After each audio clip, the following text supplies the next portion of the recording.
and welcome to the Worst Sister Shire podcast. So, we're three sisters who are going to be doing a weekly podcast about TV shows and movies that we like and adore and like to make fun of. So, our motto is if attempted murder is a crime, then attempted comedy is a podcast. So, we're not going to take things too seriously. We're just going to chat about the shows we love and have a good time. So what we're going to be doing is alternating between Pretty Little Liars and a movie. This week we'll be discussing the first 3 episodes of Pretty Little Liars, and next week we will be discussing our first movie, which will be The Princess Diaries. So what would you expect from this show? We're not going to be a recap show. So if you want a recap show, we recommend that you check out Mike's Mike on YouTube for an unhinged recap of Pretty Little Liars, because that cannot be topped. He does such an excellent job of reviewing the show and giving a good recap in about 9 hours, but it's like 9 hours totally worth it. So check that out. What we're going to do is do a quick outline of the plot, followed by a discussion on the characters and events, and we might have some games going through the episodes as well. Mainly, we'll decide which one of us is the worst sister of the week. So, hi guys. Hi. Welcome to our first podcast. Thanks. So exciting. So, I'm Suna. I'm Arzum. I'm Sadie. Hi. Out of the 3 of us, me and Arzum have seen Pretty Little Liars more than once all the way through. Sadie is brand new. So, as we go through, we're going to be trying not to reveal things that are coming up. And most of the time we probably don't know what's coming up because we've forgotten so much stuff. But we're going to try not to reveal it, and we're going to be leaning on Sadie to find out what her theories are about who's A and what is happening. What we're going to do is do a quick recap of an episode and then talk about it. So episode 1 is the pilot episode. So the pilot episode first aired on June 8, 2010. So it is about almost 12 years old now, this show, just to set the scene. And it begins one night in Spencer's barn when it's storming and the girls are having a sleepover. So it's the night that we will come to know as the night that Alison went missing. And what's happening in the barn is the girls are all hanging out together. They're having a sleepover. They're drinking, making fun of each other. So 2 things that you should pay attention to is that Hannah is wearing baggy clothes and Aria has pink in her hair. These are really important because they become defining characteristics. So I hope you pay attention to that. So while they're at the sleepover, Ali encourages the girls to drink and they all fall asleep. When they wake up, they realise that Ali and Spencer are missing. Spencer comes running back to the barn and says, "Ali's gone. I've looked everywhere. I think I heard her scream." The show cuts to a year later. Aria's been living in Iceland and the rest of the group have drifted apart. When Aria returns to start school the next day, that's when the girls first start interacting with each other and start talking again. So the rest of the episode sets us up from that 1 year on point from the day that Alison went missing. And as the episode unravels, we start to know who the girls are, what their secrets are, and they start getting texts from the mysterious A. And these texts contain information that only Alison would know. So the girls start suspecting that it might be Alison. But by the end of the episode, Ali's body is found beneath the gazebo of her old residence.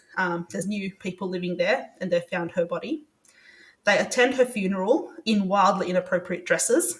A local skis ball cop tells them that they will see a lot more of him as there's now a murder investigation. And the girls all get their iconic A message all at the same time for the first time. And it says, "I'm back, bitches, and I know everything." And that's a quick recap of episode 1. Cool. Thanks, Suna. I'm going to start with episode 2 now. So that's the Jenna thing. So the episode starts with the girls at dinner right after the funeral, and they're all talking about how Alison somehow had dirt on them, but no one knew any of Alison's. Spencer is all like, "She was wrong. Secrets don't keep us close. They actually push us apart." So Spencer then reveals that Ali was actually seeing someone the summer she disappeared, but they don't know who. That's when Jenna comes in and the girls all leave silently and head in different directions. Next day, we see Wilden on TV saying Alison died of suffocation, but there was also blunt force trauma to the head. Aria makes a decision to leave Ezra's class because of what's been happening between them being inappropriate. Her request was denied in the end, but not by Ezra, and she stays in his class. Wilden starts questioning the girls at school about Alison's disappearance and what happened the night she disappeared, both as a group and Hannah individually at their school. Aria invites Jenna to sit with them at lunch, in which Jenna reveals Ali visited her at the school for the blind after the Jenna thing, which we later find out was that Alison threw what she thought was a stink bomb, but was actually a firecracker or firework into the Kavanaugh shed, which Jenna was actually in, causing her to go blind. Spencer and Ren share a kiss, and Melissa ends the relationship the next day, causing some conflict in the Hastings house, naturally. So Spencer also spots Jenna texting on this unique device for the blind and realizes that even though she is blind, she can text. So that's what's happened in episode 2, just a quick summary. And episode 3 is called To Kill a Mockingbird. So basically in this episode, Meredith, Byron's old mistress, is still actively seeking out extra time with Byron and crossing some boundaries that Aria isn't happy with. Spencer's having a hard time at home given the Ren and Melissa situation and is having a hard time with school as a result. And so she decides to steal her sister's old assignment for class. So just to give her a bit of a break on that. Emily is assaulted in the change rooms by her boyfriend Ben, and Toby comes in for the rescue, and we soon after that see a flashback of Toby taking the blame for the Jenna thing because Alison's threatening him with something, but we don't know what. The girls head into the woods to an old shed where they used to hang out because they want to start a memorial for Alison, and they find her friendship bracelet there that they all have matching ones of. And the most significant part of this episode is Noel Khan's party, where lots of things happen, like, for example, Emily and Maya are kissing in a photo booth, Aria leaves early to go see Ezra, Hannah tries to seduce her boyfriend, gets rejected, and then decides to crash his car instead. So lots happening in these few episodes. But yeah, let's just go right into it and start breaking it down. I think we should start with the burning question. Yes, Sadie had a burning question. What was your burning question? How old are these people? It's a good question. That is a good question. So usually what they have been doing is in the first episode of The Barn, I think they're all about 15, and then by the time it's 1 year later, it's around when Ali would have been turning 16. So I imagine it's similar for the rest of them because they're all driving and stuff. Okay. So they're about 16. Number two is they keep referring to the incident where Ali disappears last summer. Are they talking about like 3 months ago or like a year ago? A year ago. So Alison went missing, and then Aria moved overseas, and the girls drifted apart. So in that time, in that 1 year gap, the rest of them went to school. Aria wasn't there, but they drifted apart. Hannah got hot, Mona got hot. They became the new it girls, and everyone else kind of started doing their own thing. Okay. That's another one of my little points because I made notes. I have a notebook. Okay. So everyone's got a secret that Alison knows about and is threatening to expose, correct? Yep. Okay. And is Hannah's secret that she used to be fat? Yes. Yes. Is that not the most stupidest secret? It's not so much a secret as it is like using it to rub in her face. It's something that Ali would do to kind of like control her friends. But also, it's what she starts taunting her with, but it also leads into what her current secrets start being. So we see in this episode that Hannah's got some sticky fingers and she likes to shoplift. So that's one of the... So I think as we go through the show, you'll notice that they all start developing more and more secrets. So that's kind of the start of where Hannah's secrets are, and that A is holding against her is the thing with the theft. So like the first message that Hannah gets is about, careful, prison food makes you fat. But the hint behind that is that she's committed a crime and A knows. Yeah, I got that. Because that was a stupid secret. Like, if they're going to keep with the, Hannah used to be fat secret, that's not very much of a good secret. No. But yeah, it is just something to taunt her with because she's obviously sensitive about that. Yeah. Okay. Makes sense. Yeah. So this is like an ongoing pain point for us as we watch this show is at the start that their secrets aren't really that big and they could just tell an adult and tell the cops and it will be over with. But the more they try and keep their secrets, the more secrets they get into, and it just starts snowballing from there. That's always how bad things start, though, by keeping secrets. Yeah. To be fair, though, if I didn't keep any secrets, we wouldn't have a show to complain about. Yes. True. Did you have any other like burning questions? No, they just seemed really young. Like, what kind of 15-year-old is out running around doing this stupid crap like this? Either I didn't live my teenage years properly, or there's something wrong with this show. There's definitely something wrong with this show. I don't think this is reflective of anyone's actual teenage years. Yeah. Like, do they not have parents? No, no deal. Not ones that care. Yeah. Cool. So, Sadie, you were just about to move on to another point. What were you going to ask? There's a lot of cool characters that are like in this show. Like Ella's mum. Not Ella's mum. What's her name? Aria's mum, Ella. She's Piper from Charmed, right? And then there was the one from Home and Away. Tammin Sursok. Yeah. Who's that? Jenna. Jenna. Oh, what else is she in? Home and Away. She was in Home and Away, yeah. Oh. And there was another one. Oh, Spencer's really mean sister. Melissa. Yeah, she does Chicago Med. Yeah, I haven't seen it, but I've seen that She's a in it. completely different character in Chicago Med. So it was great to see her as like a really, really bitchy. Yeah. I'll come back to that in a minute. Yeah, I want to talk about Melissa a bit later on when we talk about the characters. Me too. Any other general points before we start delving into characters? That's all I've got in my notes. I'll save my question until we get to that section. I think we should start with the character that starts off the series, like Aria. Okay. Take it away, Alison. First of all, her outfits. Like, I just can't. Like, they actually viscerally make me upset. Like, I know this was the 2000s, but they're very upsetting. Yes, she does look like a Bratz doll. I kind of liked them. You would. Yeah. I don't know. Her whole vibe is, I'm so different, I'm so edgy, I'm not like other girls. Yeah. That's the vibes I get from Aria's clothes alone. But I liked them. What do you like about them? I don't know, she was wearing, I can't remember which episode it was in, but she was wearing a pair of boots and a dress, and that was cute. That's her in every episode.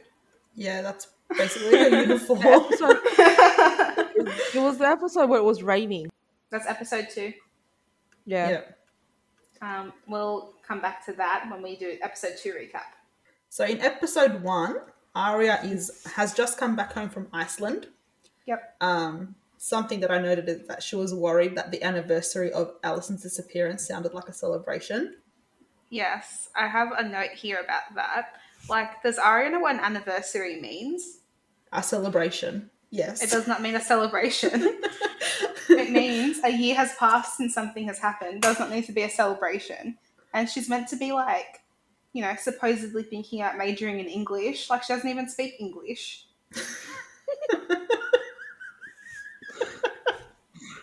But also, like, is it unfair to say that people might have been celebrating Alison's disappearance? Because we start seeing in the flashbacks in these 3 episodes, and more so when the show evolves a bit more, that she was kind of mean to everyone.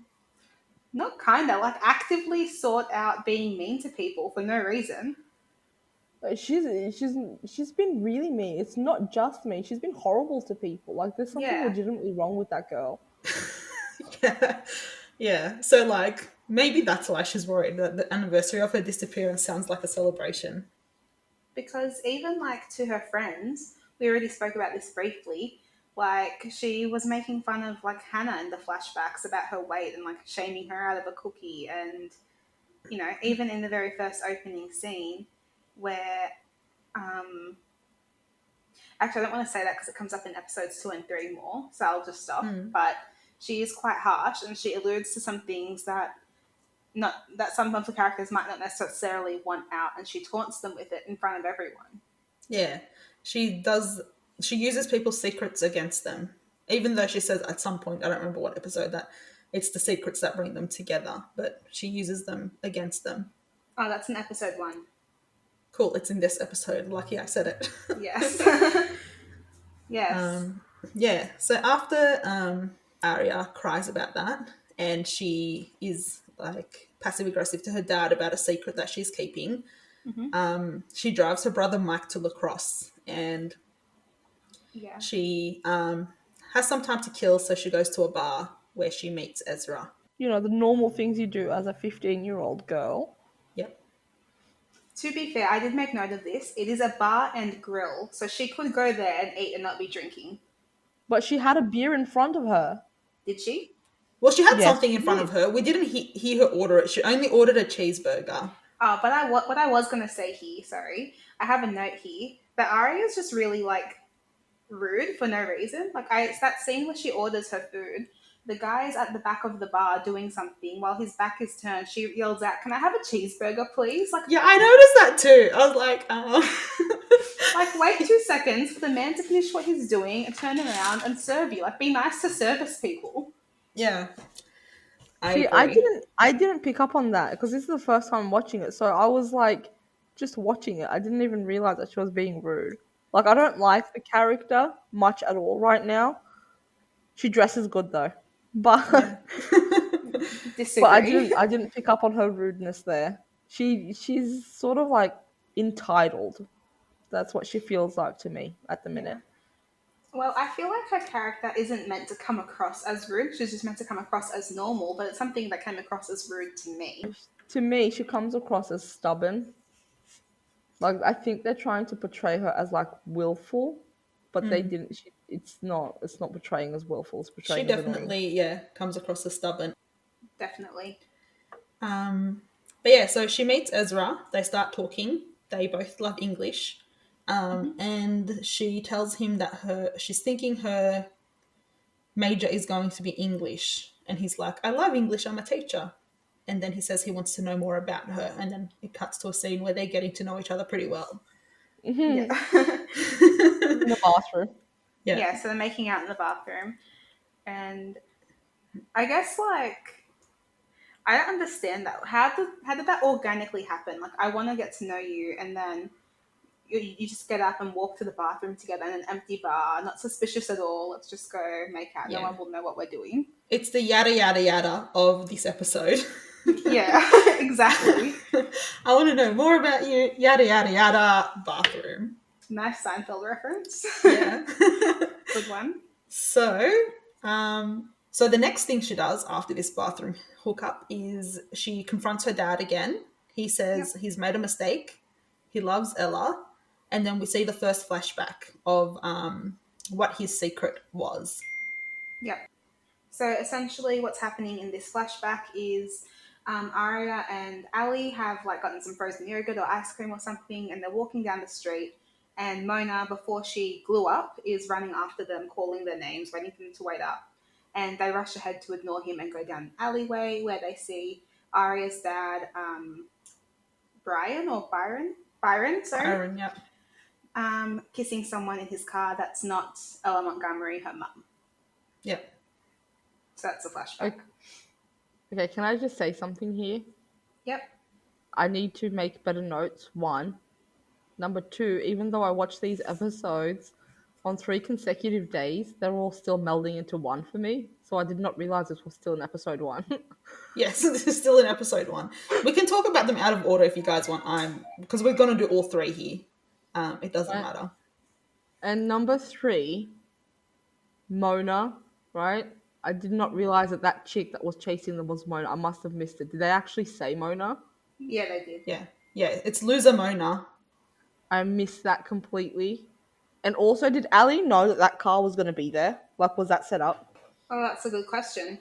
It is a good question. I would say not. But we know she can be a bit of a B word. Yeah. I wouldn't put it past her.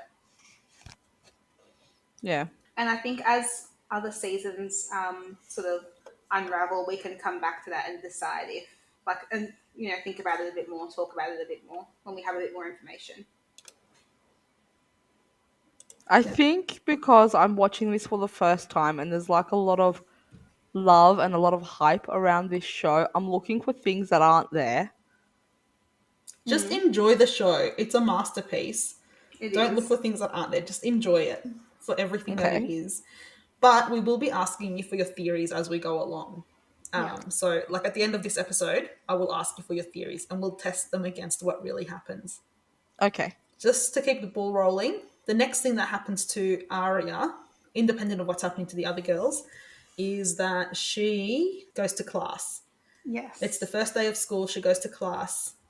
She's caught up with Emily. Emily tells her that the girls have just drifted apart. They're friends, but they're friendly, but not friends. And she tells her that I hear the new English teacher is hot. Yes, I had a point about this. It's literally 3 seconds into the school day. They haven't even gotten to first period yet.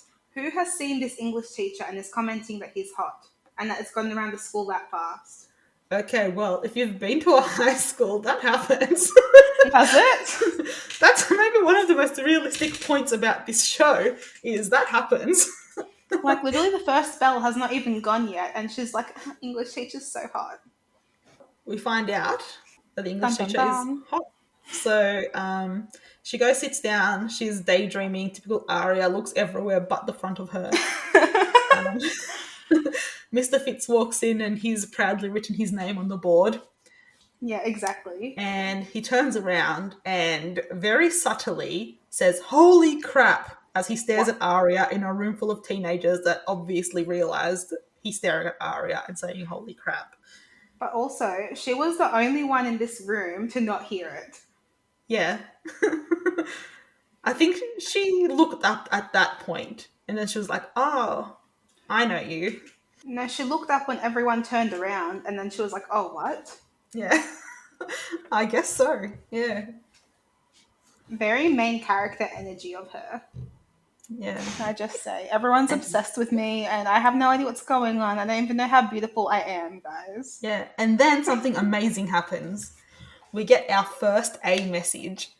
Oh my gosh. So as this holy crap scene unfolds, Aria gets a text message and it says, maybe he fools around with students all of the time. A lot of teachers do. Just ask your dad. Snap. Ooh. Snap. I was going to say, right off the bat, A is giving us sass. It's giving us shade, which is why we've called this series Shadewood. Exactly, yes. She's We hitting love two everything secrets. that A stands for. Exactly. Hitting two secrets in one. Exactly. Yeah. They're just so Exactly. creative. They're so good with their words. Like, maybe that's something to think about, you know? They're very good with their words. Like, is it someone in the English class? They speak English. Who knows what an anniversary is? So far, we've narrowed it down to someone who speaks English. Exactly. This is a great start. Thank you. Do you guys actually know who A is? Yes. Yes. Oh, okay. I mean, we've seen the show, so we do know who A is, but we want to hear from you. Do you have, at this point, any guesses? It can be from right now or it can be from the 3 episodes you've seen. Okay, so during the first episode, I tried desperately to try and figure it out. I thought maybe they'd leave like hints or clues, and I got nothing. Okay. I got nothing. During episode 2, I sort of sussed someone, but then the show in episode 3 is leading you to believe that it's someone completely different. Okay. And I don't want to fall for that trap. In 3, they're trying to make it look like it's Jenna. Because, like, at the end of episode 3, there's like a oh my god wow scene where she's like speak to text or something. Yeah, Spencer realizes she can text. Yeah. Right? But she was sitting with them at the table in 2. Yeah. So it definitely wasn't her. But she's giving off like maybe I am A vibes. Yeah. Like the show is wanting me to believe it's her, so I'm not gonna fall for it. Yeah. The other thing that's gonna get weird is that Maya chick. Why is that? Because she comes off really strong Like in the beginning, in the first episode, there's sort of like hint towards Emily's sexuality, Mm-hmm. like very minor hints. And then when Maya comes along without even, I don't know, asking, questioning, she comes off like really strong off the bat and she's confusing Emily. Yeah, I don't think she's confusing Emily. I think she's just throwing herself out there and seeing if it Yeah, sticks. I agree. I am not a huge fan of Maya's character, but not because of that. Like, I think that she's just, yeah, she's just putting herself out there. She's testing the fields, she's testing the waters to see if Emily would be interested. Was that a pun? She's testing the field because Emily's last name is Well, Fields. let's say yes. Is it? Yeah, Yeah. it is. It's Emily Fields. So she's just seeing where it might go. You know, she's just moved to a new town. She doesn't know anyone. This attractive girl this girl that she finds attractive anyway, is like helping her unpack her boxes, spending time with her. The one thing I will say though about Maya's character in episode one, oh sorry, two things. First of all, she has a boyfriend called Justin in episode one that never gets mentioned again. Yeah. So, like, did they break up because they're long distance? Is she just a cheater? Like, who knows? Yeah. Probably because like they're 16. How are you gonna make long distance work? That's true. No, I don't like the Maya character. I feel Yeah, like I she's don't going like to her because be. she's a bit of a try hard. Like she tries really hard. There was a couple of things with her, like the way she was talking and the way she's um insensitive towards Emily about Alison's situation. Like that's her best friend that disappeared. They didn't know that she was dead yet. You're moving into her house. Like there's some sentimentality there. And she's not picking up on the cues. Yeah, but to be fair, she's just moved to this town. She didn't know any of that stuff yet. It's called respect, man. Yeah, no, she was a bit inappropriate with that. I think there was a scene where she was talking with Spencer and Emily, and she calls Alison dead girl. So this is after we find the body after the end of this episode. But yeah, like that was a bit insensitive. I agree. But yeah, also she just does come on too strong. Like not with the hitting on Emily part. Like I feel like she didn't really do anything wrong there. She just kind of was like, you Shooting her know, shot. shooting her shot. Yeah, but she was like super like I've known you Pushy. for 2 seconds. Help me move in and do drugs with me. Yeah, I was gonna say the thing about the drugs bothered me because she's also like almost teasing Emily for like being prudish for not wanting to smoke marijuana with someone she just met. Yeah. Yeah. So I Yeah. like I See? feel like yeah, she's a bit of a try hard character. Like she just is See? like Someone that weird is going to be trouble later on. yeah. Yeah. I think that's all that really happens to Maya. I think we can cross her off our list. Yeah, Um and we who may as well else? cover off on Emily now because we've covered up on the love interest and how she meets her. Yeah, okay. So Emily has a boyfriend at this point in time. His name is Ben. Mm-hmm. And she's met Maya and they're starting to get a bit close. But the thing with Emily that kind of annoys me is that she's very much like a people pleaser. She needs people to like her. Mm. And yeah, so she's just like, I don't know, In aggressively polite yeah, like in what way? in a way that like you can, as obviously as the episode's like alluding to her sexuality and everything, you can tell that like everything is about how other people perceive her and everything that she does is about how she's perceived. Mm. And so she doesn't want to come across as, I guess, I don't think this is the first episode either, but like for example, when people are like, when Ben is making jokes about her sexuality, and seeing Maya and having their sleepover and stuff, she starts making out with him in her car because she wants to prove a point, and then Yeah. I that kind of stuff. Yeah. I think that only really applies to her sexuality though. Like I think she only acts like that when she's trying to keep people from knowing that she's, maybe not straight. Yeah, Because I feel like we've seen strong sides of her as well through this. Like when she stands up to Ben, and then when she sees him at the party, and he's like, "Oh, you came," and she's like, "Yeah, but not with you." Hey, Like, no spoilers over here. this That's is in the all. first 3 episodes. It's in the first 3 episodes. How did I miss that? Did you watch episode 3? Yes. Did you see Noel Khan's party? Yes. It's at Noel Khan's party. Did I like get up to get water or something, or maybe a snack? How did I miss that? I don't know, but yeah, like I think, and there's maybe in episodes coming up, she also does stick up for her friends a bit as well. So I think She's Yeah, but like when I guess I see what you're saying, because like when she was talking to her mum about Aria's hair and everything, she did defend her. she did, That's a good and she point. also did like defend herself a bit. And this is where one of my favorite Emily's mum's quotes of the thing comes. Yes. Pam's one of my favorite quotes from Pam is, "What kind of a mother would I be if I let you walk around Rosewood looking like a goth?" And Emily makes comments about, well, some people don't want to make it in Rosewood, some people want to get out, and she kind of did say some of that under her breath, but she also Yeah. it was clear that she kind of is confident in herself and she knows what she wants in some aspects of her life. But yeah, I think the sexuality thing is something that's causing her a lot of conflict, and part of it is because Pam is very traditional.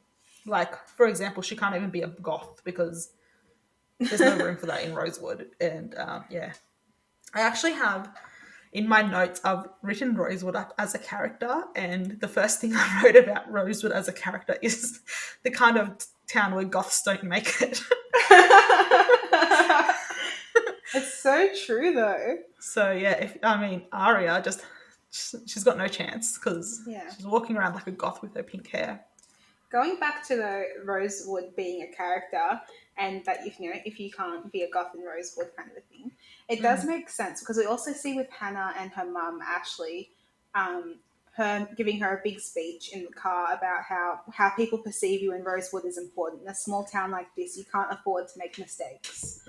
So that really reiterates your point that Rosewood is this very like not materialistic but like superficial place where how everything appears on the surface is like the most important thing. Appearances matter. Well, it's a small town and everyone knows everyone, and yeah, I guess what people think of you can kind of make or break your relationships or your opportunities. So you want people to think well of you. Because that's the next part of what I was going to say about this Rosewood character is when Hannah, maybe let's move on to Hannah now and we can come back to this. Yeah, sounds good. So Hannah starts the season. The first thing we see her do is shopping with Mona, and this girl likes a discount. So she is stealing some sunglasses. We see her put them on her head. She's walking around. She runs into Spencer and she walks out of the shop with them. But before that, she speaks to Spencer. We get the sense that Spencer's very busy. She's renovating the barn, doing internships. We talk about how Melissa's uptight. And this is also where they establish that the girls aren't really close anymore. Yeah. But my point there is, how can she say they're not close anymore, but then know everything that Spencer is doing in her life? It's because of Rosewood. Well, we know from one of the episodes that they're friends on Facebook. So when Aria can't get in touch with Hannah, she says, "I'll try and Facebook her." And then Spencer's like, "If she's not checking her texts, what makes you think she's checking Facebook?" So it could be that they know what they're doing because they follow each other on Facebook. Valid presumably. But yeah, so the next scene that we see Hannah in is when her and her mum, Ashley, are having dinner, and they talk about how their dad left, and Hannah talks about how people don't need to know that we got dumped, and she talks about changing the narrative. Spencer sends her a text, so this is an aside, we'll come back to Spencer and why it led to this, but Spencer sends her a text saying we need to talk. And then Wilden comes up and cuffs Hannah and takes her away because she stole a pair of sunglasses at the mall. So this is when another part of the characteristic of Rosewood comes down is because it's a small town, this is a big crime. And yeah, that's true. You get handcuffed and taken away in a cop car. And then Hannah goes to the police station. We see her sitting in the waiting room while her mum's in the room talking to the cops.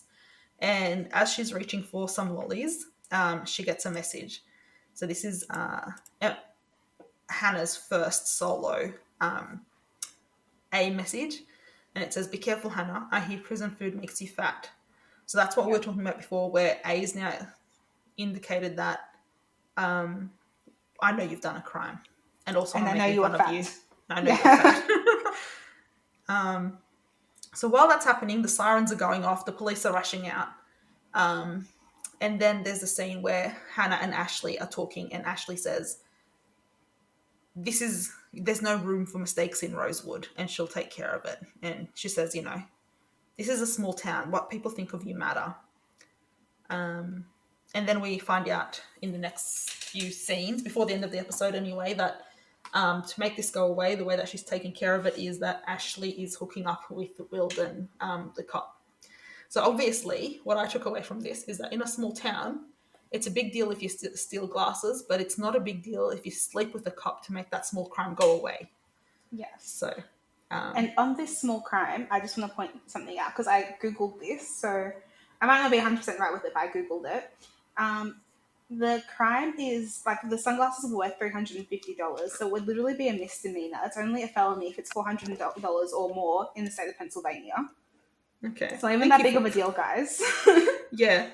I'll just also point out, this is one of my favourite Hannah quotes of the thing was when Wilden keeps hanging around. Like, there's lots of scenes where Wilden is over at dinner, he's over at breakfast, he comes over again the next night, he's seeing them at the shops, he's just hanging around all the time.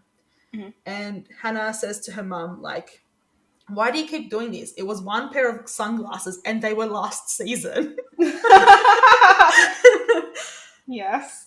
So Hannah has a lot of good quotes. Yeah. The other thing in that same scene, she told her mum that she didn't need to squeeze his grapefruit. Yes. Oh my gosh. That was a good one. So, but Ashley says she's going to keep doing what she needs to do until she gets the store to drop the charges, which is like, how long is it taking the store to drop these charges? It's been a week. Yeah. But then she does follow up with Wilden later and he's overheard this conversation with Hannah. And he's like, "Oh, yeah, I'm working on it." So it's very likely that he's just lying to keep sleeping with her. Yeah. Because we've already established that he's skeevy. He's a sleaze. Yeah, exactly. Yeah. He's a known sleaze, so it wouldn't surprise me if he was lying. Yeah. Yeah. And then I guess Spencer, we can go back to Spencer now. Mm-hmm. And then we can talk about, I think, Noel Khan's party. I think that's where we're leading to with this. Oh, we've got to go back to Aria before that, though, because things happened to her before Noel Khan's party. We're basically leading everyone to Noel Khan's party now. With Spencer, I really liked her initial storyline these first 3 episodes. I'm a bit biased, but I think Spencer's probably my favourite of the main group of girls. I like how witty she is, and like her quips and stuff are always funny. So the main thing with Spencer here, and also this relates to Melissa, is Spencer's been renovating the barn over the summer so she can live in there and have her own space and everything. But Melissa comes back to town with her new fiance from England called Ren, and they're going to be staying in the barn at the barn that she renovated into the loft, and she's quite upset about it. And this is kind of the first time we see Melissa and Spencer interacting in their sibling relationship, and you can kind of already see that it's a bit tense and that they're both like, yeah, it's the first thing where you see that they're tense and they both think that the other one is being selfish. But also they grew up in a house, and we find out a lot about this as we go through the shows, where they're quite competitive. Like, their parents pit them against each other quite a lot because they like them to achieve. And so I think that's kind of a bit of a background for why they are the way they are towards each other. Like, they always need to one-up each other. Exactly. If someone got an A, someone needs to get an A+. They've been pitted against each other since they were kids. Yeah. Yeah. And that's what I was going to get to next. That's the first time you see it, but the second and third time you see it is like when they're at dinner, especially when they're playing the high-low game.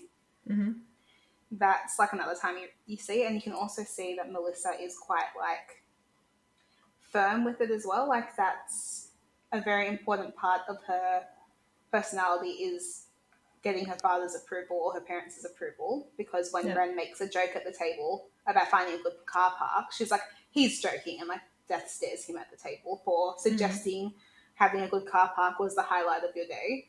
Yeah. But Spencer also seeks her parents' approval in the same way. In that same scene, Spencer is disappointed when her dad's not happy with her choice of subjects.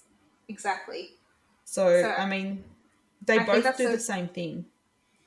Yeah, but I just think that relationship is really important, like the way they interact with one another, because over the next like 3 episodes, like it starts to deteriorate further because of like obviously events that ensue. And you can always, I just wanted to point out that like it already starts from like a bad place. Can I just say something here? Like I'm putting on my psychologist hat now, right? All of these issues that all of these children are having is because of bad parenting. Like Hannah is stealing stuff so that she can get her dad's attention. Like it's all psychological. Yeah. Spencer's constant need for approval, right? It's all to do with the parents. So like when you guys said in the beginning of this episode that, you know, the parents that they're not around, like parents who don't care, they really don't care. Yeah. That's sad. Or they care too much. Exactly. There's no normal level of caring. Yeah. Also, what is Emily's mum's occupation? I think she's a housewife. Yeah. We haven't met him yet, but her dad is in the army. And he's off... in Afghanistan. Yeah, he's off doing army stuff at the moment. So we'll find out more about him in upcoming episodes. Yeah. So the other thing, as we talk about kind of Spencer and Melissa thing, I think the first time I watched it, I probably agreed with you a bit more about where the blame lies in that relationship. Like you seem to say, oh, you know, Melissa's really uptight and Melissa's this and Melissa's that. But, I mean, on a rewatch, I feel like Spencer does a lot of dodgy shit and then passes off the blame to someone else or to some other situation. Yes. Like, she is equally bad, but she doesn't acknowledge her own behavior or how she contributes to it. Like, for example, I guess let's start at kind of where the next bit takes off. After they have that fight in front of the barn, Spencer starts flirting with Ren. She says, you know, you're not like Melissa's other boyfriends. And then he asks her why, and she's like, because I actually like you. And things like that. And then they have that This towel. is the second boyfriend that she's done this to. Yes, that's what I was going to get to. Exactly. Like she has a track record of doing this. Yeah, not one, but two. And that's what A's message to her is, essentially, is, you know, Spencer's always wanting Melissa's boyfriends is the A message that she gets. And that happens when she has that flashback to the scene with Ian. And note that Ian is a different actor here. He changes later on. So, yeah, in that flashback, we see that Ali's threatening Spencer and saying, you know, if you don't tell her, I will. Yeah, you need to tell Spencer or I will. And then this is, I think, the first time that the Jenna thing is mentioned, when Spencer says, well, if you tell about Ian, then I'll tell about the Jenna thing. Yep. Yeah, that was my first eyebrow raise, like Jenna thing. Yeah. Yeah, so yeah, and then we also have the scene with the towel where, going back to the what she's doing with Ren, you know, Ren comes in. So Ren is highly, highly inappropriate here, especially given that Spencer's underage and Ren is not. Like, I want to put it out there, I'm not blaming Spencer for what went down in that relationship, but maybe she doesn't acknowledge the things that she has done as well to Melissa. When she talks about things later on. So, you know, Ren, you know, obviously should have known better and should have not led on a teenager. But he comes in and he's like, do you have a towel? The only towel that's around is the one that's on her body. She could have said, yes, they're in the linen closet. Go help yourself. But no, she took off her towel and threw it at him. Well, even if she was to just throw her towel at him, she could have just left and gotten another one. It didn't have to be this whole thing, you know? Yes, and then they had a massage scene. And you know Yeah, that they exactly. knew that was wrong because as soon as they heard Melissa's voice, they both took off. Yes, exactly. So Spencer took off and Ren said, I wasn't talking to anyone. Yeah. So, Yeah. And then picked up her drink and drank it. Yeah, he did. Yeah. No, Yeah, and then they had the vodka soda thing. He secretly got her a vodka soda when they were at the dinner with the high-low game. Yep, giving an underage kid a drink at the table. So they're having constant flirty vibes behind Melissa's back the entire time this thing is happening. And then one night, Ren comes into Spencer's room, sees her studying, and they do some more flirting. And he offers her another massage. He offers her another massage. She says no. And then they end up kissing in her room, and Melissa sees. And then, like the boss bitch she is, she cancels him and sends him packing the next day. Yes, absolutely. So, how did I miss that Melissa sees? Oh, she sees them through the mirror in the from the hallway. Yeah. So she sees that and she sends Ren packing the next day. She doesn't say anything to them. She just leaves. This is where like these small nuances from the show that if you blink, you miss it. Yes, I had no idea. Okay, I don't had no blink. idea that she's seen them. I just assumed that he kissed her. She said no, this is wrong, and then he went packing himself. Like he left on his own volition. Melissa kicked him out after she found out. Yeah. So, and then, you know, like fairly, I say, Melissa is pissed off that this happened. And like we've mentioned, this isn't the first time this has happened. This is the second time that Spencer has stolen or tried to make out with Melissa's boyfriend that we know of. Like, if she's less busy, she could find her own boyfriend, mate. Yeah. But she doesn't want her own boyfriend. She wants Melissa's. Yeah. But then when it all comes down, then she starts acting like the victim. Like, I didn't invite him. He kissed me. But, mate, should you have been flirting with your sister's boyfriend? No. No. Like... And on that... Take some responsibility. Him away right away. Yeah. She waited. Yeah. Like, I'm not blame... Like I said, Ren is the adult in this relationship. He should have known better and he should not 100%. Have done that. Yes. But, I mean, you know that flirting with your sister's boyfriend is wrong. Yes. Don't do it. And then don't act like the victim when she gets mad at you. One second. Like, she is the victim in that, you know, it's an inappropriate relationship with a guy that I think is about 8 years older than her. Because I think I did the math correctly based on their assignments. Mm. So Melissa was in the same class, AP Russian history class, exactly 8 years before her. I took a note of the dates and I did the math. So she's about 8 years older than her. 6 years. 6? Mm-hmm. 04 to 10. Oh, I did 04 to 12. I don't know why. No, it's 04 to 10. Okay, well, 6 years, sorry. So that means, he's at least like 22, 23. Yeah. Like, that's super inappropriate. Sorry, is 04 to 10 their birth dates? No. So Melissa was in AP Russian history in 2004, and Spencer took it in 2010. And I made a note here saying yet another thing that Spencer steals from Melissa is her assignment. Yes, that's what I was going to say next. So she's got the scene where we first see her telling Aria, "Look, I can't cope. I'm having a really hard time." And then she ends up stealing Melissa's assignment so that she can go to Noel Khan's party. Yeah. And the dates on their assignments are 2004 and 2010.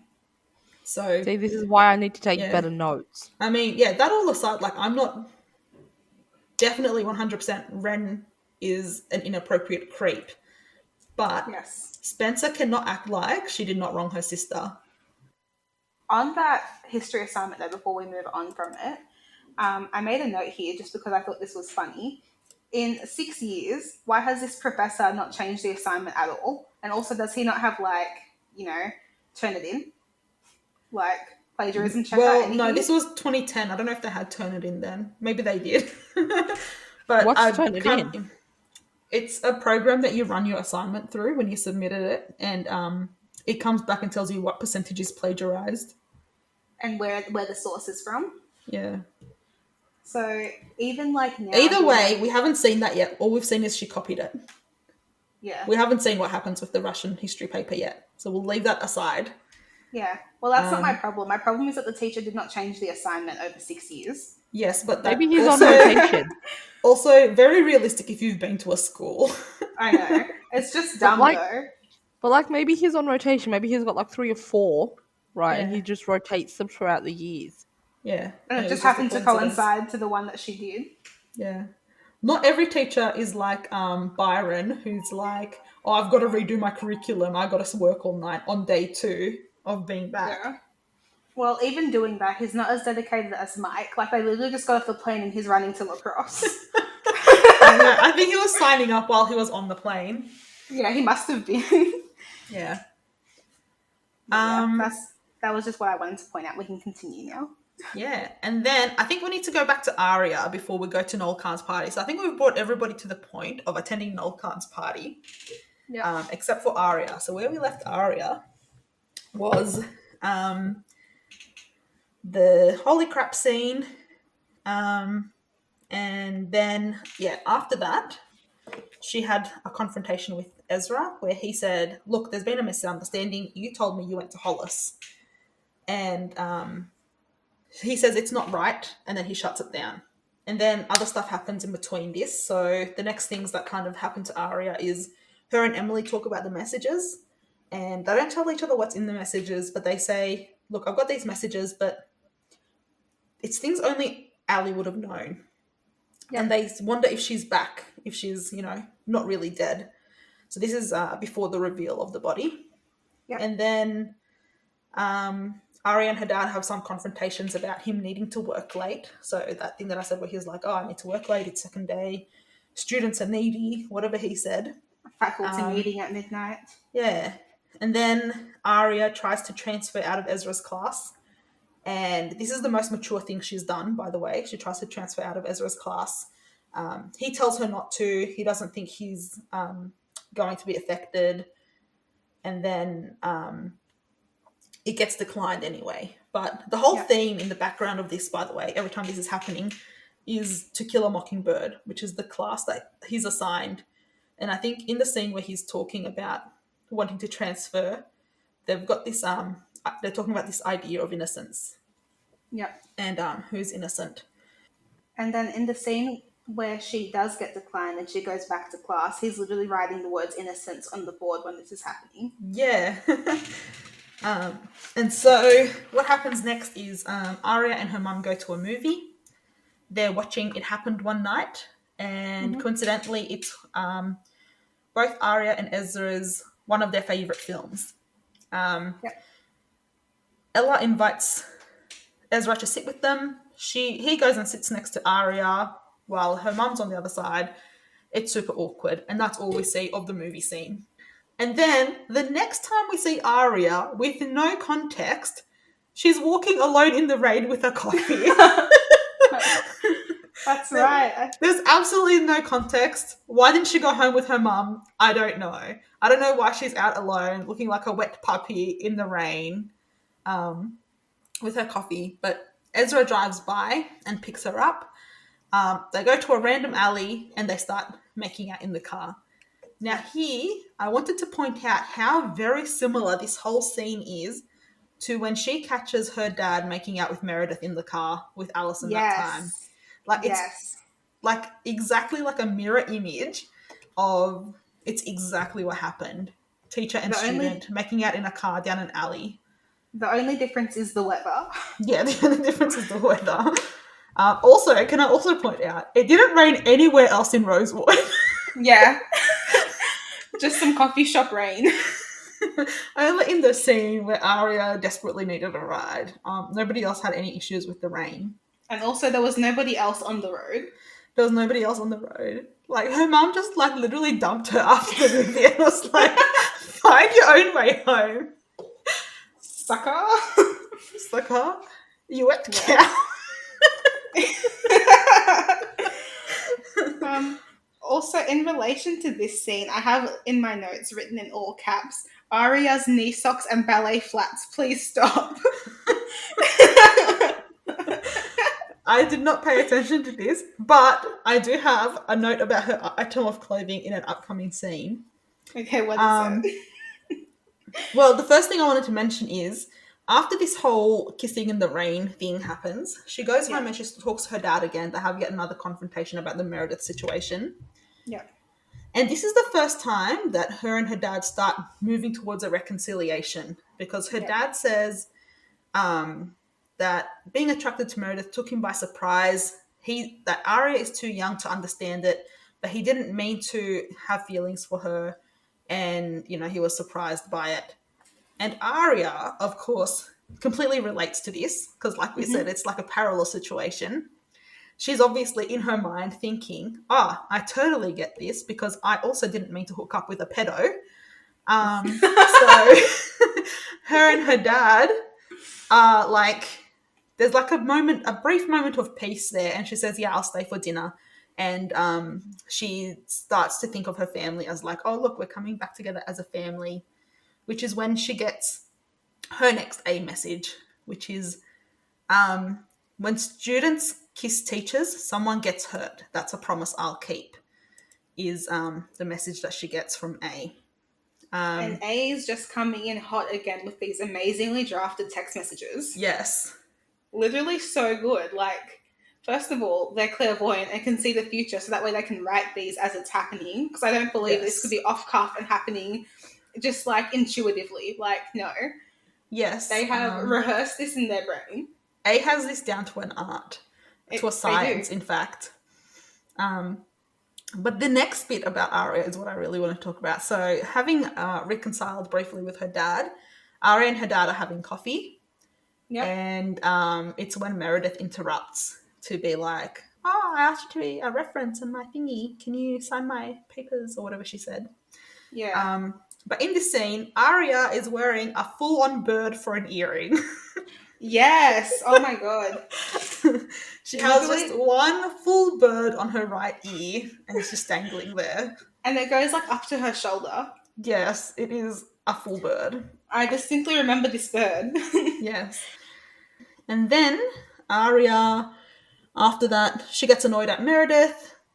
Fair enough. And then she be's dumb and she goes to Ezra. Oh, how about you come to my mum's art show? And he's like, yeah, I don't think that's a good idea. And then he says, maybe you should go to Noel Khan's party so your classmates don't suspect that you've lost interest in them. So if you're an underage girl and you're listening to this right now, this is a red flag. This is what they look like. This guy is a creep. Yes. He wants you to lie to your family and friends about an inappropriate relationship that you're having. That is a red flag. Yes, 100%. This is grooming at its finest. So if you see that is happening, run away in the opposite direction and tell an adult ASAP, because it is not okay. Grab the first adult you can find. Because I think at this stage, we're supposed to believe that this is something organic that's just happened and he didn't know about it and, they couldn't help themselves and they had feelings because he thought she was overage at the time. I mean, we'll talk about this point in much later episodes, but I also want to point out right here that he had plenty of opportunity to shut this down after he realised that she was underage. And that, in fact, not only was she underage, that she was his student. I'm sorry, but if you expect me to believe that they all have smartphones, right, and that he didn't Google her the minute after he made out with her in the bathroom, and he didn't already know before going to school, that's stupid. Yeah, I mean, benefit of the doubt, all that stuff was kind of new then. And also, to be fair, they just met and started making out. They probably didn't even exchange surnames at that point. Yeah. But I do want to raise that point that you just said as well, where he had many opportunities to end this.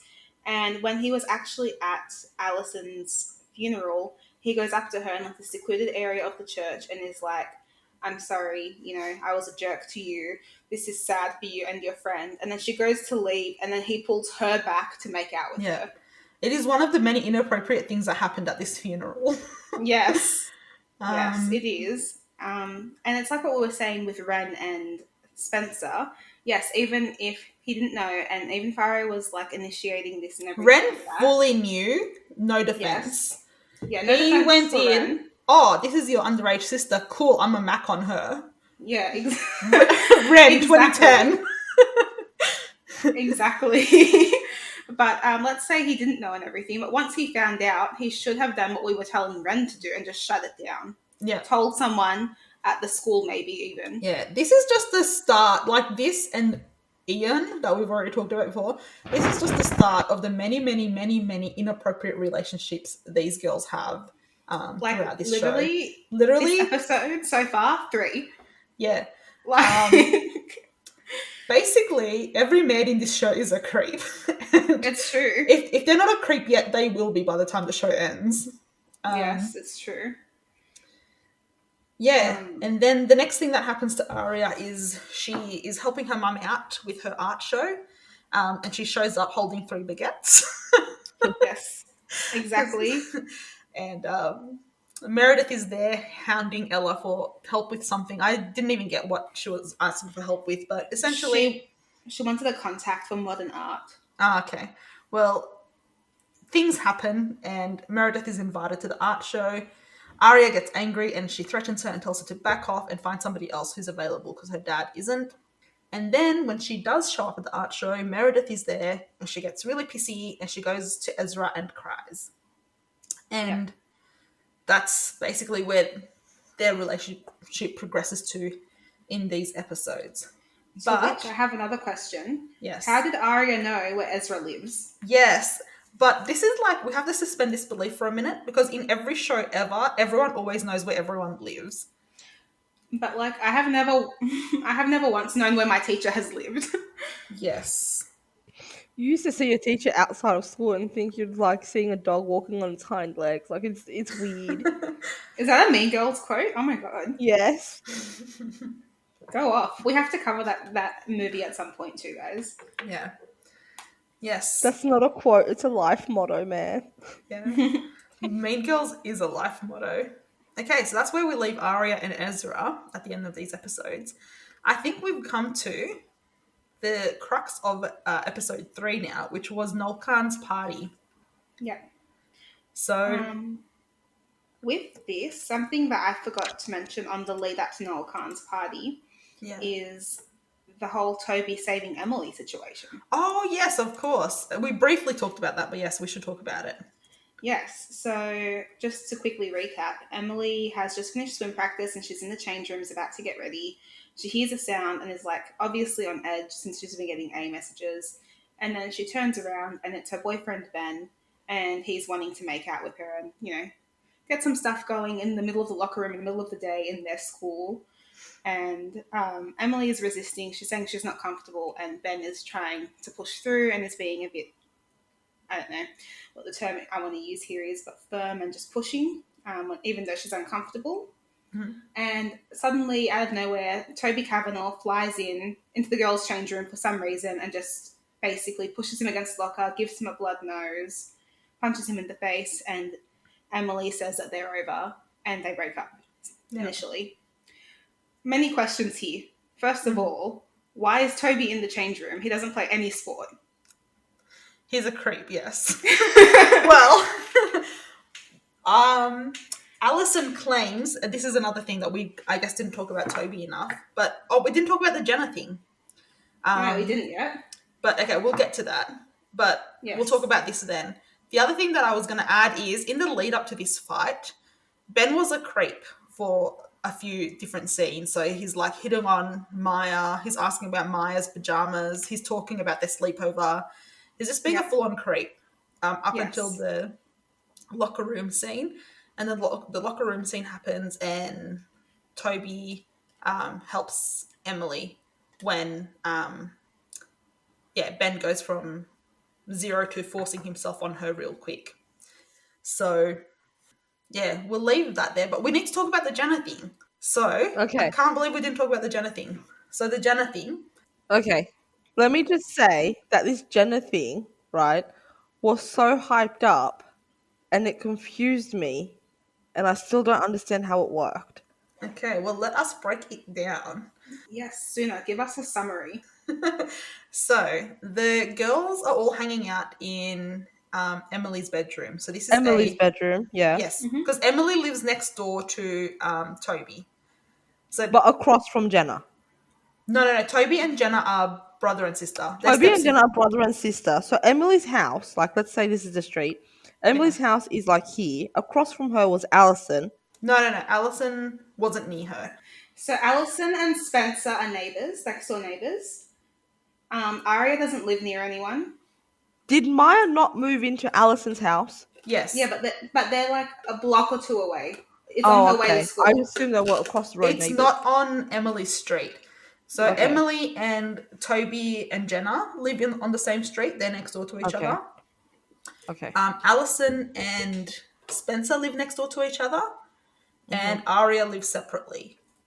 Okay. To them, and Hannah also doesn't live on any of their streets. So they're in Emily's bedroom, which is next door to Toby and Jenna. The Kavanaghs, The Kavanaghs.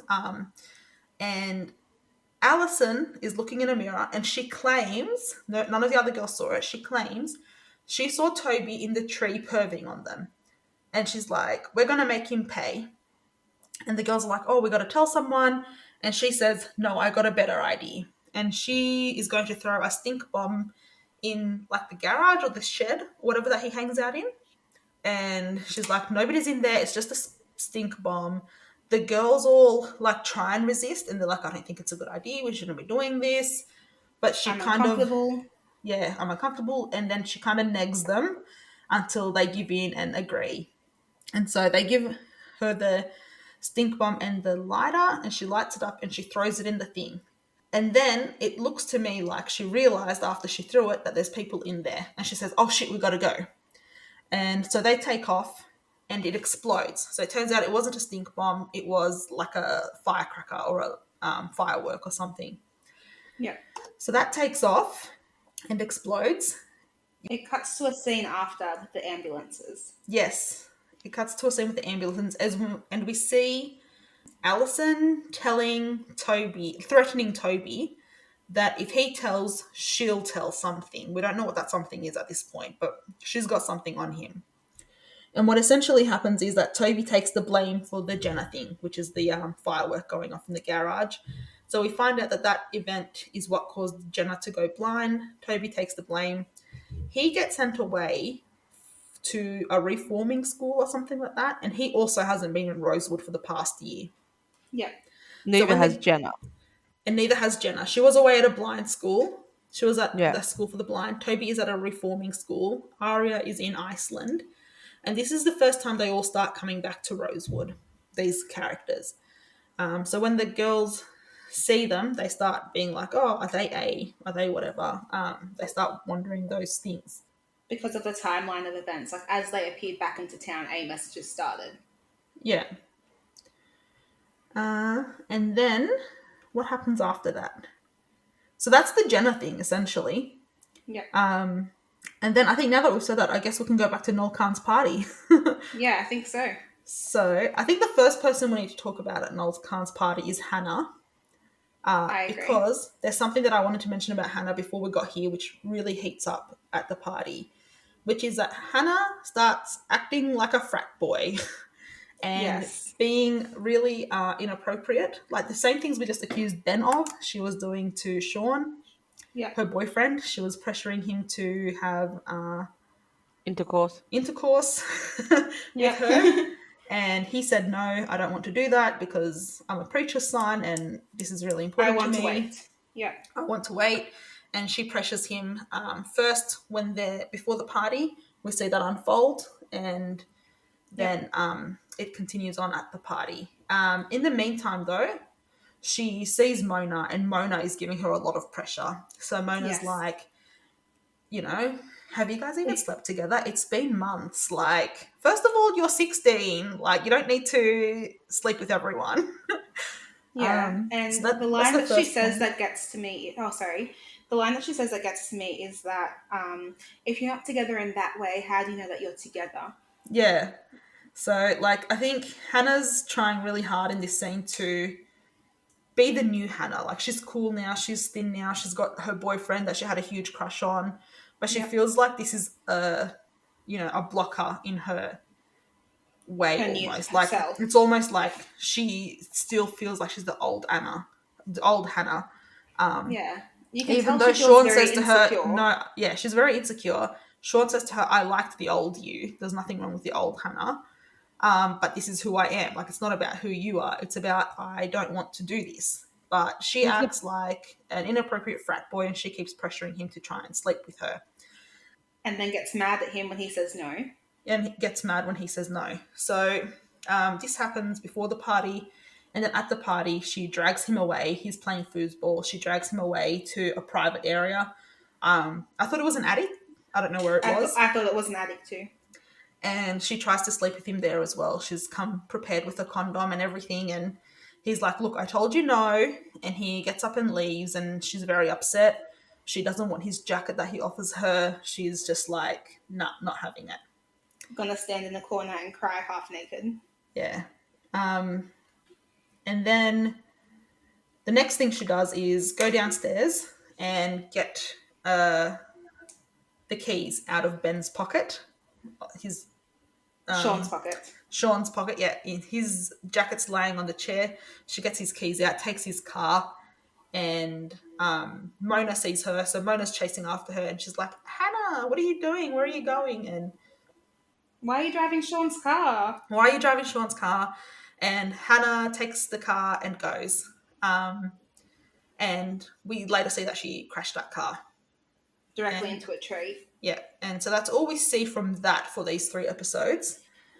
But then, back at the ranch, the ranch being Noel Khan's party. Of course. Did you want to talk about the Emily storyline? Yeah, sure. Well, I'll just go into the Emily and Maya recap then. So just to quickly summarize what happens at this party. Obviously, as I've explained, Emily and Ben have had that sort of assault scene in the bathroom, in the change room, sorry. And she decides she's still going to go to the party with Maya. And she walks in, and like Suna said before, there's this scene where Ben turns around and he's like, oh, you decided to come after all. And Emily is like, oh yeah, just not with you. And it's clear that they've broken up, they're over, you know? So then she spends the rest of the time hanging out with Maya. Like, she's hanging out with her friends, introducing her to some people. Maya gets some drinks. And Maya's like, hey, look, did you see that there's like a photo booth in the corner? It'd be fun. Let's go take some photos. Quirky. So they go take some photos. And in the photo booth, they share their first kiss. The photos get captured, obviously gets captured by a photo. And as they're leaving the photo booth, Emily goes to find the photos. They're not there. Maya kind of puts it down to the thing running out of paper. And off they go. But we actually see a hooded figure, or not even a hooded figure, just someone wearing black. You only see their back, picking up the strip of photos, who we assume is A. And that's pretty much the end of what happens with Emily and Maya at the party. They share their first kiss and they hang out, basically, and they don't get the photos. Anything anyone wants to add? No, I was just thinking Spencer's also at the party, but nothing major happens to her. She just rocks up after she cheated on that exam. Yeah, that's right. She does have some concern. Like, they're all in the corner talking without Maya or anyone external before Hannah runs off to go be with Sean. She says, have you guys been getting any more texts? And they all are like, yeah, what did yours say? And they're like, no, what did yours say? And then that was the end of their conversation and kind of the end of Spencer's relevance at this party. And I think that's everyone at the party. Oh, I did note that Mona was with a random boy. Yes, she was. When they first walked in, Hannah was with Sean and Mona was with a random guy. I don't think we ever see him again. No, I don't think we do either. But yeah, that's just something that I noted. Because I tried to pay attention that he wasn't named either. You just see Mona sitting on his lap at some point when she's heading out to the car, and that's it. And Mona does make a point of being single because when she's pressuring Hannah into having intercourse, she's like, just because I'm single doesn't mean I'm going to like stand guard in the bushes, you know? Yeah. So it could just be like a random one-off thing. Yeah. we didn't talk about how the girls are walking to the woods. Yeah, I was going to say that's in my notes for next thing. Yeah. So we start episode 3. So this is all out of order now, but we start episode 3 with the girls walking into the woods. And one thing I wanted to note is not one of them is wearing appropriate footwear for walking in the woods. No. Aria is literally wearing those, like, Converse heels. Yeah. Like, I saw that and I was like, literally, why? They're looking to go to the shed near the Kissing Rock, and I think they're talking something about they're going to put a memorial for Ali. They're looking for something to do. A memorial for... They said that they've been there heaps since 8th grade. In this scene, Hannah suggests that Ali might still be alive, despite finding her body, because she wonders who else would know the things that they are getting in the texts. And she makes a point of saying we didn't see the body. Yeah. And then I guess where the episode ends, so I think, yeah, you're right, this all happens beforehand, like way at the beginning, and then a whole bunch of other stuff happened in the middle, including the cheating on the thing, the Noel comes party, Emily and Ben, all that kind of stuff happens. One thing we didn't talk about is that Emily and Toby start to become friends. Yes. So after Emily is saved by Toby in the locker room, she goes to his house and says, thanks for your help. And he's like, yeah, cool. In this scene, yeah, I was going to say, sorry. In this scene, Toby doesn't say anything. He kind of just stares at her, like, broodingly, just quiet. And Emily, for some reason, for a quick 10 seconds, is apparently the blind girl now because she didn't see Jenna sitting right next to him. Yes, this is what I was just going to say. So Jenna is sitting behind Toby this whole time, and like nobody acknowledges she's there. I guess like Emily can't see people when they're sitting out of frame. So I guess not. So just for a quick sec, Emily was blinded. Did not see Jenna, who was outraged that Emily was apologising to Toby and wanted to know what it was about. And Toby says, it's not what you think. And that's where it leaves. Yes, that's where it leaves. And then tying back into going on the hike again. So the girls got scared while they were in the woods. They heard noises and they got a text from A. And the A message had said, heads up BFFs, it's open season on liars and I'm hunting. Literally, A should be a social media manager. Yes. So maybe A is a social media manager. Anyway, so the girls freak out and they take off, and then they come back to the woods at another time. And this time, I will note that everyone is wearing much more sensible shoes, except for Aria, who is wearing boot heels. Again. She's tiny, though. She doesn't wear, like, heels. Then you won't even see her. Yeah, well, don't see her. Nothing I am. Maybe if Ezra hasn't seen her, they wouldn't be in this mess. Exactly. So... Okay. And then, so anyway, they're back in the woods. Shoes are changed, different outfits. They hear a noise in the woods, and then they find Ali's bracelet on the floor. So the bracelet that they had seen in the flashbacks before, Ali gave them each a bracelet with their names on it. Yeah, Emily's still wearing hers. Emily's still wearing hers. And they found Ali's bracelet on the floor in the woods. And that's where the episode ends. That's where our third episode ends. And then we get our first special treat, which is the special A ending. Yes. Oh my gosh. I love the special A endings. I feel like A is so extra. Like the amount of time and resources and just like energy A has to do things. Yes. I'm amazed. Yes. Not only is A like just following these girls around and like hounding them 24/7. Crafting perfect messages. Not only is A doing all of these things, but A is just doing these cutaway scenes for our entertainment for no reason. Like, this doesn't have any bearing on the plot whatsoever, but it just makes us feel good. So, yes. In this one, A has demonstrated that they've got copies of Emily and Maya's photos that went missing. So that's what you guys are talking about. Yes, that's what we're talking about. Okay. And for some reason, A has blown up and made like 100 or more copies of this thing and plastered them all over a wall. And that's our first A exit.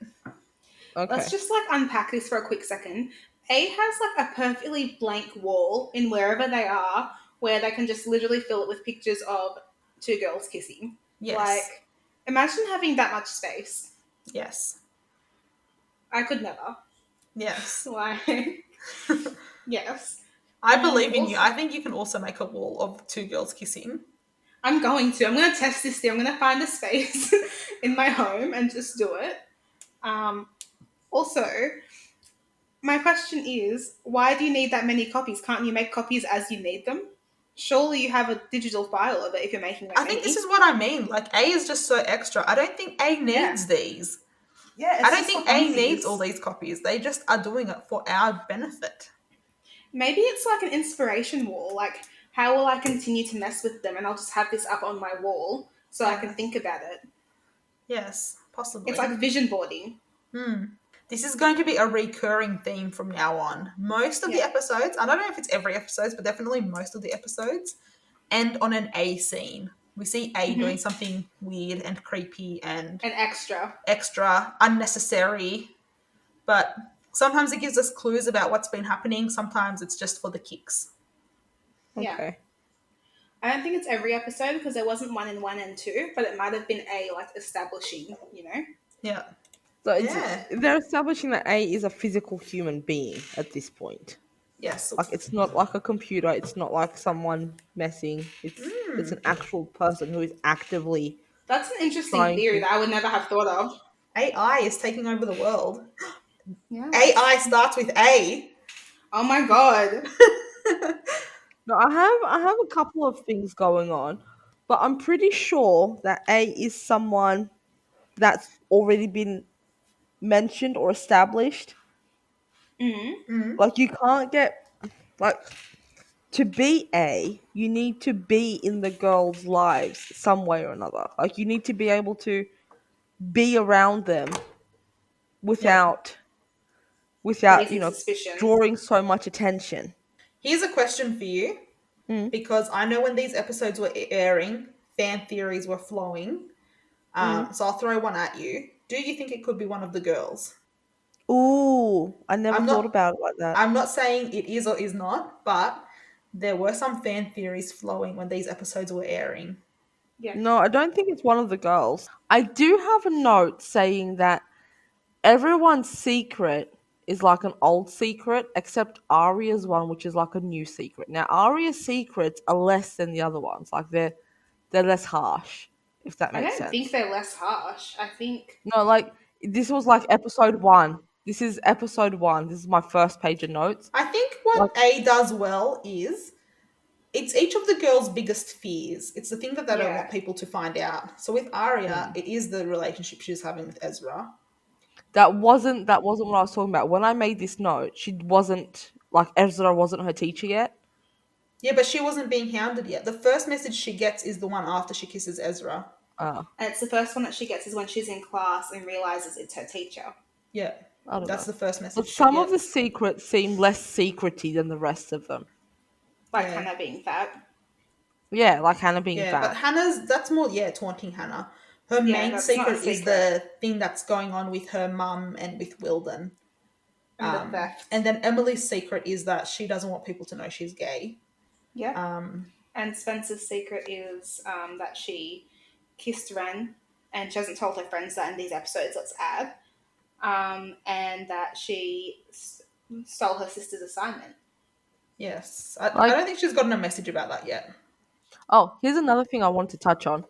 There's a couple of like characters that have been mentioned, but they don't have any like names or anything yet. Like they said that Hannah had a boyfriend, but no one knows the name. Do you mean Alison? Oh, Sean was a boyfriend. Yeah, we were just talking about okay. him, how she pressured him to. You said Hannah, right? Not Hannah, Alison. Sorry, Oh, Alison, yeah. Yeah, but you that's guys part of the confused me. mystery. We don't know Yeah, that yet. that's one of the mysteries. So there's a lot Okay. about Alison. So like that's the scene that they're talking about in the grill, and the girls talk about how Alison had all these secrets. She knew their secrets, but they didn't know hers. Yeah.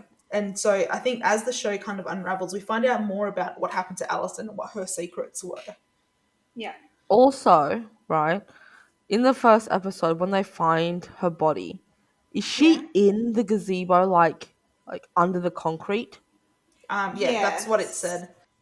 So the Okay. police report that we overhear on the TV is that she died of blunt force trauma, but her Yeah. ultimate cause of death, sorry, Was she had blunt force suffocation. trauma, was suffocation. Yeah. Yeah. So, That's a um, personal vendetta. Yeah. That And yes, she was under the gazebo. like she was buried. Yeah, when they are digging up the gazebo when they move in, that's where they find her body. well, first of all, who the hell digs up a gazebo when they move in? Maybe they wanted to put something else there.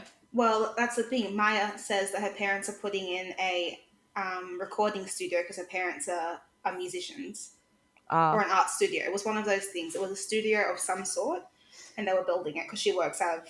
Why not just use Spencer's barn? Everyone else is. Yes. No, I wholeheartedly believe that A is someone that is already on scene. Someone, I don't know, someone that has access to these girls. The only thing that's been throwing me is that there's secrets that they haven't shared with each other yet. Like, that's being found out. I don't think any of them have shared their secrets with each other yet. Yeah. No, they haven't. Yeah, they tell each other that they talk about the messages, but they just say it's things only Ali knew. Yeah. Yeah. And the more they do stupid stuff, like the shoplifting and the kissing of the sister's boyfriend again, they're not telling each other this. So this person is finding out from like watching them. Yeah. I think that's a Makes fair sense. assumption. Assessment? Yeah.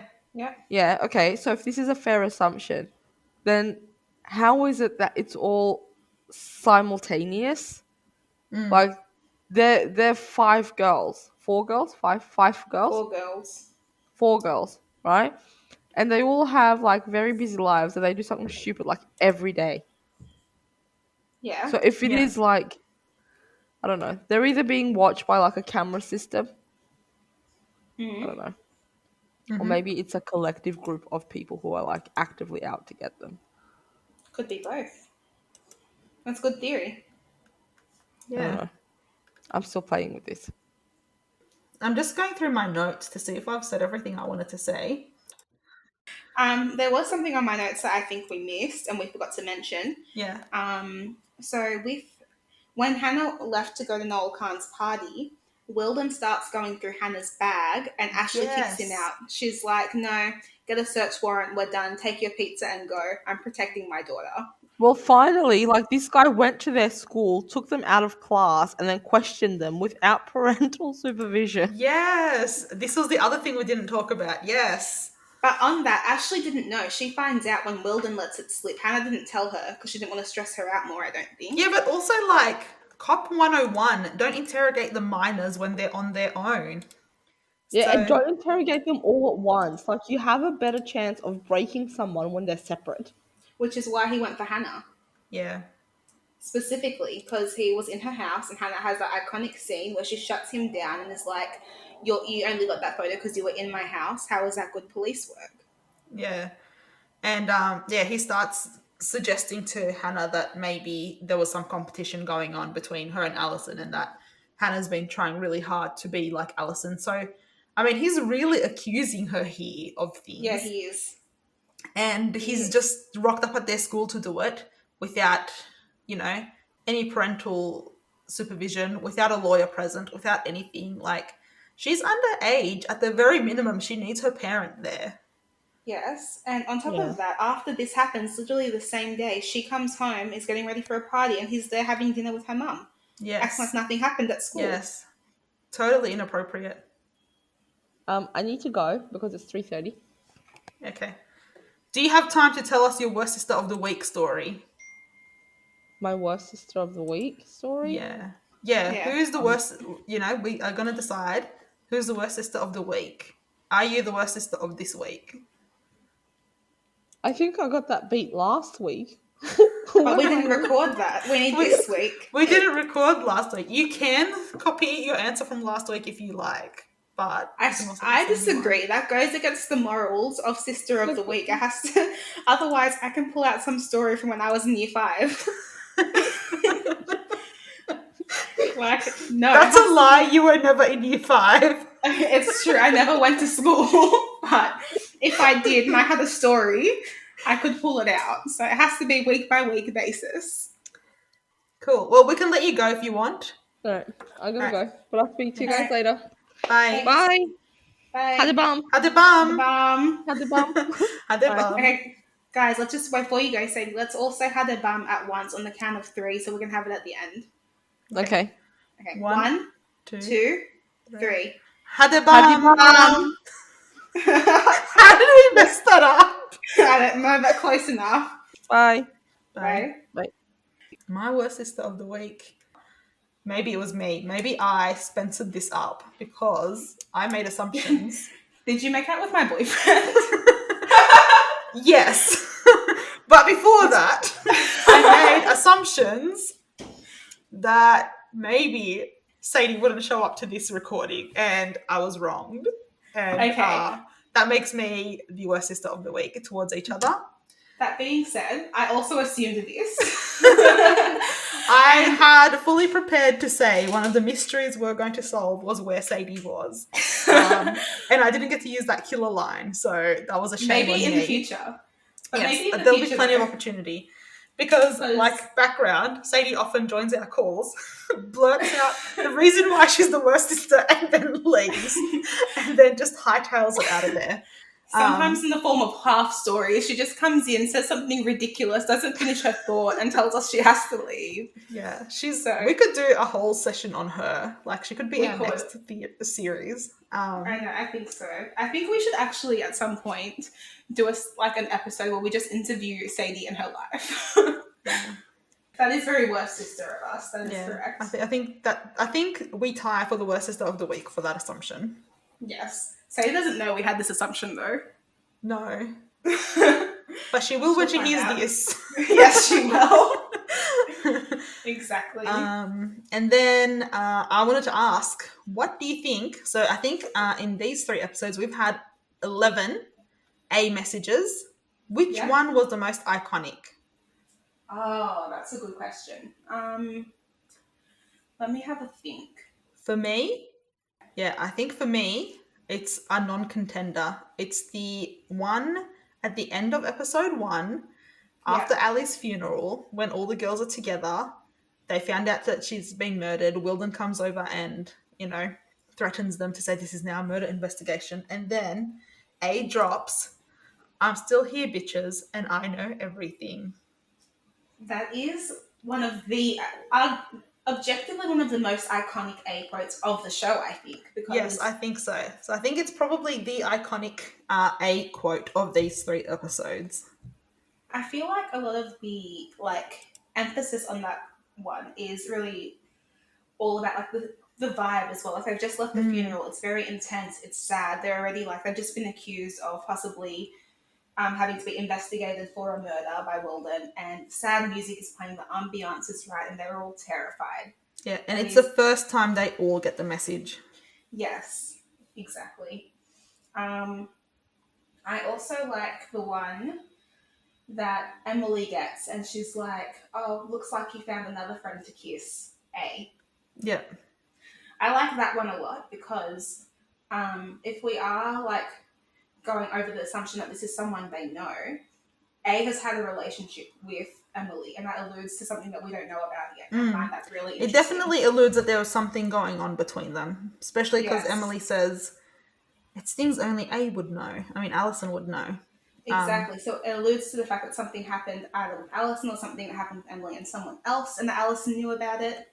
And the fact that it says, "I've been replaced," that message says, "I've been replaced," it hints that the person is Alison, which is another reason that the girls keep saying, well, who else could it be? Because this person is writing to them like she's Alison. Like, even with the "I'm still here, bitches" message, she's writing as though she's Alison, because they're at Alison's funeral. They've just said goodbye to her, and then they get a message to say, "I'm still here." So, I mean, A is hinting that they're Alison at this point. Exactly. And the girls are questioning it. Like, yes, a body's been found, but is it possible that Alison is still around? I think that brings us to the end of our first podcast. So Thank so you exciting. For coming along and contributing, both to you and to Sadie, even though she has worse sistered us and taken off already. So, in a tribute to our mother, we're going to say Hadebam.